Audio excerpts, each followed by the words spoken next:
Right then, Luke. Apparently there are some people in trouble. There are people in trouble, George, but guess what? We're here to save the day, like Batman and Robin, like Superman and Supergirl. Lois Lane. Lois Lane. We're here to make Superman, it right. Save me. Right. You have got a cape. Well, listen, I've always got a cape on, whether I'm wearing one or not. Superman wouldn't work with a partner, would he? Because Superman is Superman. That's a good point. Did he ever? Didn't need a boy wonder. There is Superboy. No, that's there. There's a whole bunch of Superboy there comics. Is a Supergirl. I read them as a kid. I read the Superboy comics. Quite liked him. Was he? How was he related artwork. to Superman? Was he like his cousin or something? Don't know, but he had Jimmy Olsen as well, didn't he? Yeah, but he wasn't really a superhero sidekick. I think Superboy might be a young Superman. Actually, it might be like Smallville. Okay, that makes more sense. George, let us delve. And he wasn't really a boy; he was a teenager. What, Superboy was more like Super Teen? Yeah. Well, isn't there a show? I haven't seen it, but I think it's called Titans or something, and it's like Teen Titans. Yeah, isn't that like they all work together? And Superman's one of them, right? Yeah, it's ridiculous. Is they it? like fly around in a jet together, and it's like Superman can fly. In fact, most of them can fly. Why are they flying around in an airplane? It's so slow as well. Bit odd. We're going to save the world, but we're going to fill the sky with all of this pollution and, wreck the ozone layer. Okay, I might give that show a miss then. George. No, it's good fun. Check it out. Dear. Well, you can watch it if you want. There are other shows, but it might be good. It's not as good as Batman the animated series from the early 90s. Oh my God, what is, George? What is that's that? They're all basically just poor imitations of that. But yeah, it's all right. I know some very intense comic fans, people who work in the comic business, and they're quite big fans of that show. So, comics, George. Talking of comics, is it true, George, that you have a comic that is on its way out? Is that true, George? Yep, it's called Phase 2. Took a lot of work. Issue 1 coming soon.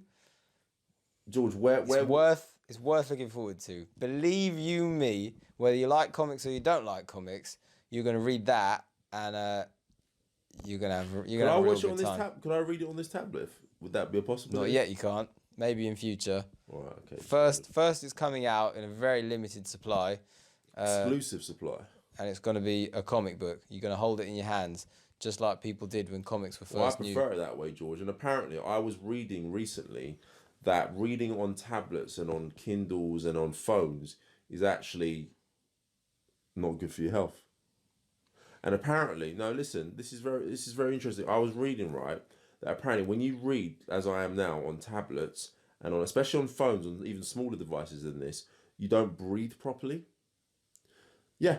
So they've done studies, and the studies very strongly suggest that people automatically, unconsciously, they'll hold their breath when they're reading like tablets and other devices. But when they're reading actual physical paper books, their breathing is more regular and more deep and more periodic. And I'm not exactly sure why this is the case, but apparently this is the case. As well as the fact that apparently you don't take in information as well as when you're reading a book. It isn't. We just need to discard of it, don't we? Just need to get rid of all of it. Just get rid of all of it. Just burn it all. We'll have a revolution. I've been hearing these sounds coming from the basement. They say it's the scariest book of all time.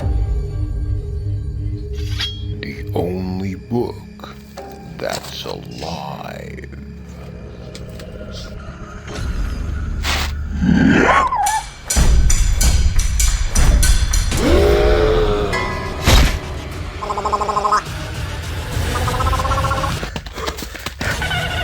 You've heard of books you can't put down. Well, this book will put you down.